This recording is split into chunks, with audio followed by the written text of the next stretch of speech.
Hello everyone, मैं हूं artist कुल्स। और बहुत से लोगों के सवाल थे कि हमें वार्निश के बारे में बताइए कि एक्रेलिक पेंटिंग के ऊपर वार्निश कैसे करते हैं। तो मैं वार्निश के रिगार्डिंग एक पूरा आज वीडियो लेकर आया हूं। इसमें आपको स्टार्टिंग से लेकर एंड तक मैं बताऊंगा वार्निश क्या होती है, क्यों ज़रूरी है, करनी चाहिए या नहीं करनी चाहिए, और इसे अप्लाई करने का तरीका क्या होता है। तो ये है मेरी एक एक्रेलिक पेंटिंग, बुद्धा पेंटिंग। ये टेक्सचर्ड पेंटिंग है, इसमें काफ़ी हैवी टेक्सचर है। तो आज इसके ऊपर हम वार्निश करेंगे। तो देखते हैं क्या क्या मटेरियल रिक्वायर है और क्या क्या प्रोसेस रहेगा इसे वार्निश करने का। आइए, सबसे पहले मैं आपको बताऊंगा कि वार्निश क्या होती है। जब हम एक बार एक्रेलिक पेंटिंग कंप्लीट कर चुके हैं और ये अच्छे तरीके से ड्राई हो गई है, जो कि बहुत जल्दी ड्राई हो जाती है, फिर भी हम 2 दिन या 3 दिन का इंतज़ार करेंगे इसको फाइनल वार्निश करने से पहले। तो वार्निश का मतलब ये होता है कि जब एक बार पेंटिंग कंप्लीट हो गई तो उसके ऊपर एक लेमिनेशन हो जाती है वार्निश करके। तो वार्निश का क्या काम रहता है, वार्निश हमारी पेंटिंग को डस्ट और डर्ट से बचाती है।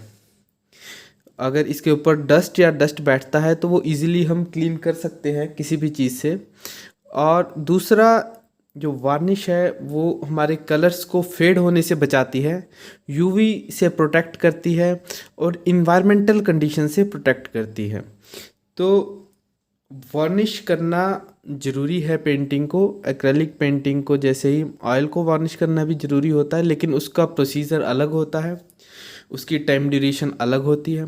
तो आज हम पर्टिकुलरली एक्रेलिक पेंटिंग के बारे में बात कर रहे हैं। तो एक्रेलिक पेंटिंग को आप 2 या 3 दिन कंप्लीट हो जाते हैं, उसके बाद कभी भी उसे वार्निश कर सकते हैं आप। और दूसरा क्या है, जब हम एक्रेलिक पेंटिंग करते हैं तो ये कलर जो है काफ़ी डल रहते हैं। जब हम वार्निश करते हैं, हम ग्लॉस या फिर सेटिन वार्निश करते हैं, तो कलर जो है निकल कर आता है, कलर जो है खिलता है। तो ये भी एक रीज़न है कि हम वार्निश करते हैं।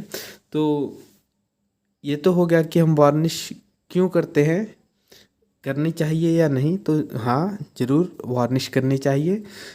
अब एक्रेलिक पेंटिंग की वार्निश के लिए क्या मटेरियल चाहिए होता है या कौन सी वार्निश यूज़ करें, मैं वो आपको बताऊंगा।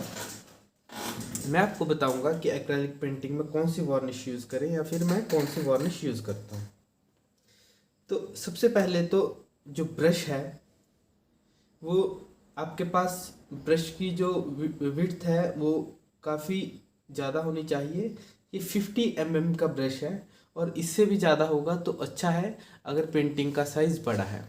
तो मैंने पर्पसली बड़ी पेंटिंग आज चूज़ की है, ताकि क्योंकि बड़ी पेंटिंग पर वार्निश करना थोड़ा डिफ़िकल्ट रहता है। तो मैं चाहता हूँ कि आपको बड़ी पेंटिंग के ऊपर वार्निश करके दिखाऊं। तो ये आपका होना चाहिए, ये कैमलिन का ब्रश है, 50 mm हो गया ब्रश है। तो आप कोई और ब्रश भी ले सकते हो। ब्रश की चौड़ाई ज़्यादा होगी तो इजीली वार्निश हो जाएगी। अब वार्निश दो तरह की होती है, एक तो है स्प्रे वार्निश। ये अरफिना की स्प्रे वार्निश है। इसको हम नॉर्मली ओपन करते हैं और स्प्रे कर देते हैं यूनिफॉर्मली। तो ये करना बहुत इजी है। ये मैं आपको छोटी पेंटिंग के ऊपर करके दिखाऊंगा। उसके बाद आता है लिक्विड वार्निश। तो लिक्विड वार्निश में मैं जो यूज़ करता हूँ वो है लिक्विटेक्स प्रोफेशनल।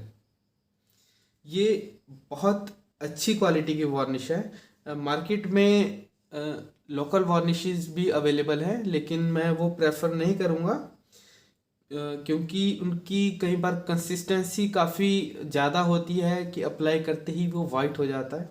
तो इसकी कंसिस्टेंसी बहुत अच्छी है, ना तो ज़्यादा डाइल्यूटेड है ना ज़्यादा कंसनट्रेटेड है। तो ये बहुत अच्छा है। तो इसमें भी 3 तरह की वार्निश आती हैं। ये है मैट वार्निश, मतलब ये वार्निश हम करेंगे तो इसके ऊपर शाइन नहीं आएगी, इसका जो फिनिश है वो मैट रहेगा, ठीक है, और बिल्कुल भी ग्लेयर नहीं पड़ेगी, फिर इसका रिफ्लेक्शन नहीं आएगी। फिर एक होता है हाई ग्लॉस वार्निश, ये भी लिक्विटेक्स की ही है, हाई ग्लॉस वार्निश। तो जब हम इसको अप्लाई करते हैं तो बहुत ज़्यादा शाइन आ जाती है और बहुत कलर निकल कर आते हैं, लेकिन इसका एक नुकसान ये है कि रिफ्लेक्शन बहुत ज़्यादा होती है, जिससे कि जो डार्क कलर होते हैं वो हमें बहुत ज़्यादा वाइटिश नज़र आते हैं और प्रॉपर कलर उनका दिखाई नहीं देता है, जिससे थोड़ा सा लुक जो पेंटिंग की है वो चेंज लगती है। तो और तीसरी वार्निश है सेटिन वार्निश। मैं यही सबसे ज़्यादा यूज़ करता हूँ, क्योंकि ये ना तो मैट होती है ना ही बहुत ज़्यादा ग्लॉसी होती है। इसकी जो शाइन होती है वो मीडियम होती है, तो ये बहुत अच्छी रहती है। इससे बहुत ज़्यादा ग्लेयर भी नहीं आती और कलर भी निकल कर आते हैं। तो ये भी मैं लिक्विटेक्स की प्रोफेशनल वार्निश यूज़ करता हूँ। और इसका मैं आपको प्राइस भी एक बार बता दूँ, ये 3199 3199 रुपये इसके ऊपर लिखा हुआ है। ये मुझे 20% डिस्काउंट पर मिली है, 2700 के आसपास ये मुझे मिली है ऑनलाइन। तो और ये है 946 ml, लगभग 1 लीटर की ये वार्निश है और एक बहुत ज़्यादा चलती है। ठीक है, तो ये वार्निश डालने के लिए आप कोई भी पोट यूज़ कर सकते हो, प्लेट यूज़ कर सकते हो।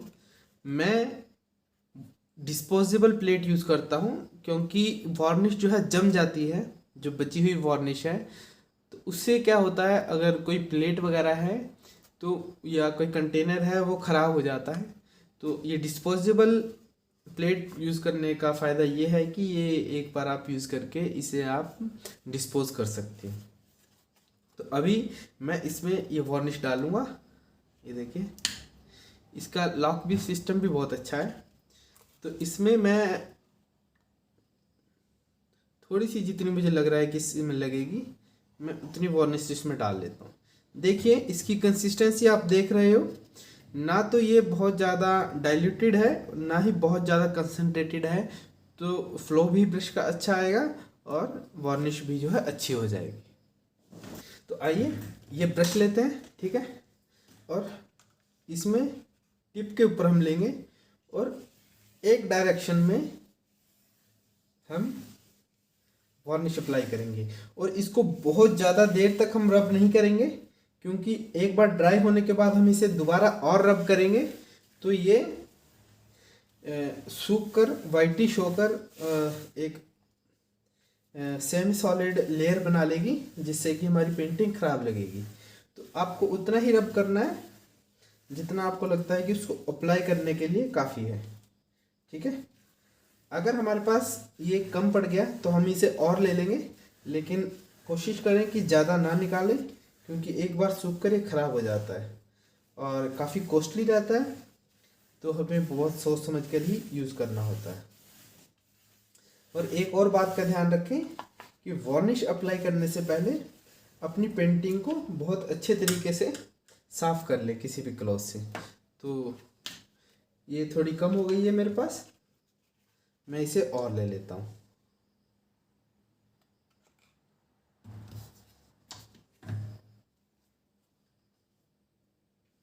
और बड़ा ब्रश यूज़ करने का जो बेनिफिट ये है कि बहुत ज़्यादा एरिया कवर होता है, और बीच में जब हम 2 स्ट्रोक मारते हैं तो बीच में जो गैप रहने के चांसेस हैं वो बहुत कम हो जाते हैं। नहीं तो बहुत प्रॉब्लम आती है जब हम छोटा ब्रश यूज़ करते हैं तो बीच में गैप्स रह जाते हैं, जो कि बाद में जब पेंटिंग सूख जाती है, वार्निश सूख जाती है, तो जजमेंट होती है कि वहाँ पर वार्निश नहीं हुई है। तो बड़े इत्मीनान से एक तरफ से शुरू होकर आपको वार्निश करनी है। अब इतनी वार्निश होने के बाद आपको क्या करना है, इसको ड्राई होने देना है। इसको कंप्लीटली ड्राई होने के लिए 1 to 2 आवर लगेगा। 1 से 2 घंटे में ये पूरी तरह ड्राई हो जाएगी। लेकिन फिर भी मैं आपको सजेस्ट करूँगा कि आप 1 दिन का इंतज़ार ज़रूर कीजिए इसके ऊपर 1 लेयर और वार्निश करने के लिए। 2 लेयर में वार्निश होगी तो उसमें कोई भी कमी नहीं रहेगी। क्यों, उसका कारण भी मैं आपको बता देता हूँ। क्योंकि जब आप एक बार वार्निश करते हो तो आप एक डायरेक्शन में करते हो, तो फिर भी बीच में कहीं ना कहीं कोई स्पेस रह जाता है या फिर लाइनिंग दिखाई देती है ये। तो जब एक लेयर सूख जाएगी ये, तो नेक्स्ट टाइम आपको क्या करना है, फिर से वार्निश लेनी है और इसको इस डायरेक्शन में करना है, उसके दूसरी डायरेक्शन में आपको करना है जिस डायरेक्शन में आपने पहले किया था। तो आप ऐसा करेंगे तो इसमें कहीं भी कोई भी एरिया नहीं बचेगा जिसमें वार्निश नहीं होगी। इस वार्निश के बाद अब मैं आपको ये स्प्रे वार्निश एक छोटी पेंटिंग के ऊपर कर कर दिखाऊंगा कि इसे हम कैसे यूनिफॉर्मली जो है स्प्रे वार्निश कर सकते हैं। तो चलिए अब मैं आपको एक स्प्रे वार्निश का भी डेमो करके दिखाऊंगा। उसके लिए मैंने 2 छोटी छोटी पेंटिंग्स यहाँ पर ली हैं। तो आपको मैं ये बता दूं, ये भी एक्रेलिक पेंटिंग है कैनवास के ऊपर, कॉटन कैनवास के ऊपर पेंटिंग है ये। तो मैं आपको बता दूं कि इसका एक जो ड्रॉबैक सबसे ज़्यादा है जो मुझे लगता है, इसकी स्मेल बहुत ज़्यादा हो जाती है। इसमें फ्यूम्स होते हैं, तो जैसे ही हम इसे स्प्रे करते हैं तो जो भी आपका एरिया है उसमें बहुत ज़्यादा स्मेल हो जाती है। मेरी आपको सजेशन ये रहेगी कि ये वार्निश आप वेल वेंटिलेटेड एरिया में कीजिए जहाँ पर अच्छी जो है हवा की क्रॉसिंग हो, ताकि आपका एरिया बहुत देर तक इससे कंटामिनेटेड ना रहे। दूसरी एक और बात मैं आप सभी को कहना चाहूँगा कि वार्निश करना बहुत ज़रूरी है एक्रेलिक पेंटिंग के ऊपर, लेकिन जो आपका प्रैक्टिस वर्क है, जो आपने अपनी प्रैक्टिस के लिए किया है, जो आपको पता है कि आपको कहीं डिस्प्ले नहीं करना है, सेल आउट नहीं करना है, उसको वार्निश मत कीजिए, उसके ऊपर जो है एक्सपेंस मत कीजिए। तो वार्निश उन्हीं आर्टवर्क को कीजिए जो आपके इम्पोर्टेंट आर्टवर्क है और जो आप सेल आउट करना चाहते हैं या जो आप डिस्प्ले करना चाहते हैं, उन्हीं को आप वार्निश कीजिए, लेकिन अच्छी वार्निश कीजिए, ठीक है। तो मैं आपको दिखा देता हूँ, ये है। तो इसमें आपको क्या करना होता है, इसमें भी आपको थोड़ा डिस्टेंस रखना होगा, लगभग इतना आपको दिख जाएगा आइडिया से। और दूसरा कि आपको इसमें भी आपको एक जो है डायरेक्शन में ही स्प्रे करना है और इसको जो है बार बार ज़्यादा या कम नहीं दबाना है, एक बार आपको यूनिफॉर्मली इसको दबा के रखना है, ठीक है। तो देखिए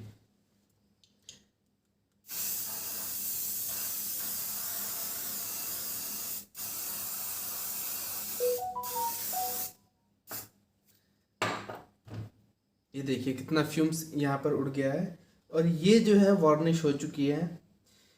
ये भी काफ़ी यूनिफॉर्मली हो जाती है। एक बार थोड़ी सी प्रैक्टिस चाहिए आपको, चाहे आप किसी ऐसी ही बॉटल को प्रेस करने की बार बार प्रैक्टिस करते रहिए, लेकिन आपको नॉर्मली प्रैक्टिस हो जाएगी। आपको एक बार दबा कर रखना है और अगर छोड़ना है तो पूरा छोड़ देना है, ताकि जो है आप रुक जाओ वहाँ पर, ठीक है।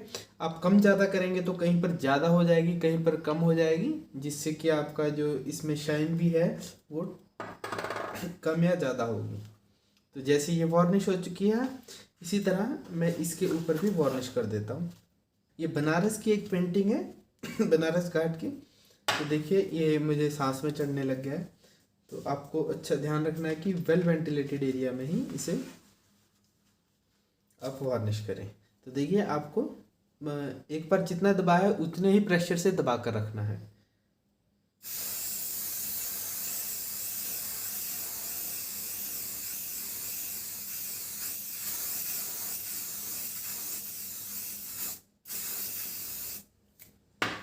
जो है वार्निश हो चुकी है और यूनिफॉर्म वार्निश हुई है। तो ये था आज का लेसन वार्निश के बारे में। और भी अगर आर्ट से रिलेटेड आप इजी लैंग्वेज में वीडियो देखना चाहते हो तो आप चैनल को सब्सक्राइब कर सकते हो। ये और आपको लगता है कि ये आपके काम की वीडियो है तो आप लाइक भी करेंगे तो अच्छा होगा। Thank you very much.